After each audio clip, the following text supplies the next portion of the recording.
Pertama-tama kita harus mengetahui apa itu pengertian dari membaca literal dan pemahaman. Jadi, membaca literal dan pemahaman merupakan kemampuan awal pembaca untuk mengenal dan menangkap isi bacaan yang ada dalam bacaan yang dibacanya. Jadi bisa dikatakan bahwa membaca literal dan pemahaman merupakan langkah awal pembaca untuk memahami isi bacaan yang dibacanya. Setelah kita memahami apa itu membaca literal dan pemahaman, selanjutnya kita melangkah ke teknik membaca literal dan pemahaman. Yang pertama yaitu meringkas bacaan. Apa yang dimaksud dengan meringkas bacaan? Yaitu membaca dengan cermat, berulang-ulang kali teks asli, dan untuk mendapatkan informasi dari pengarang secara umum. Yang kedua, mencari ide pokok. Maksud dari mencari ide pokok yaitu kita mencari hal-hal penting dari setiap paragraf. Dan yang terakhir yaitu merupakan bacaan. Maksud dari merupakan bacaan yaitu kita meringkas kata-kata penting yang dimasukkan ke dalam paragraf tersebut. Strategi juga dapat membantu kita untuk meningkatkan pemahaman dan menggali makna lebih dalam terhadap suatu teks. Adapun strategi yang dapat kita gunakan yang pertama yaitu membaca secara aktif.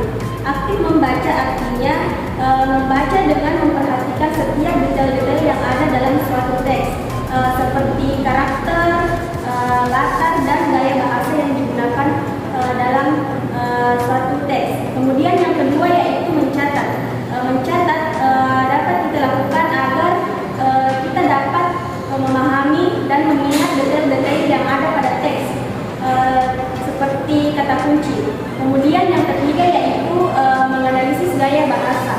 Gaya bahasa dalam suatu sastra seringkali digunakan untuk memperdalam pemahaman kita untuk mengetahui makna suatu teks.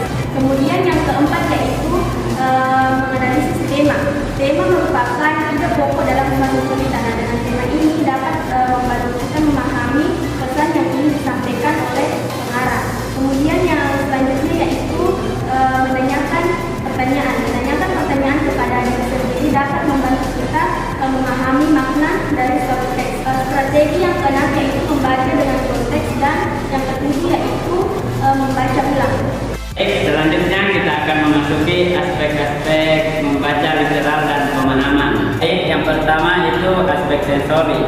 Aspek sensori yaitu aspek yang mampu dalam memahami simbol-simbol tertulis. Yang kedua itu aspek perseptual, yaitu aspek yang mampu dalam hal menerjemahkan apa yang dilihatnya sebagai simbol atau kata. Ketiga itu ada aspek sekuensial, yaitu aspek yang mampu untuk menuruti pola-pola urutan, gramatikal, teks, dan logika. Dan yang terakhir itu ada aspek asosiasi, yang itu aspek yang mampu mengetahui hubungan antara bunyi dan simbol dan antara kata-kata yang direpresentasikan. Jadi kesimpulan pada materi kali ini yaitu membaca merupakan salah satu proses memahami isi bacaan. Dalam proses memahami isi bacaan terdapat beberapa tingkatan. Salah satunya yaitu proses membaca pemahaman literal, di mana proses membaca pemahaman literal ini merupakan salah satu proses pemahaman membaca secara eksplisit. Eksplisit ini maksudnya sesuai dengan isi teks yang kita baca. Ketika dalam proses membaca terdapat beberapa faktor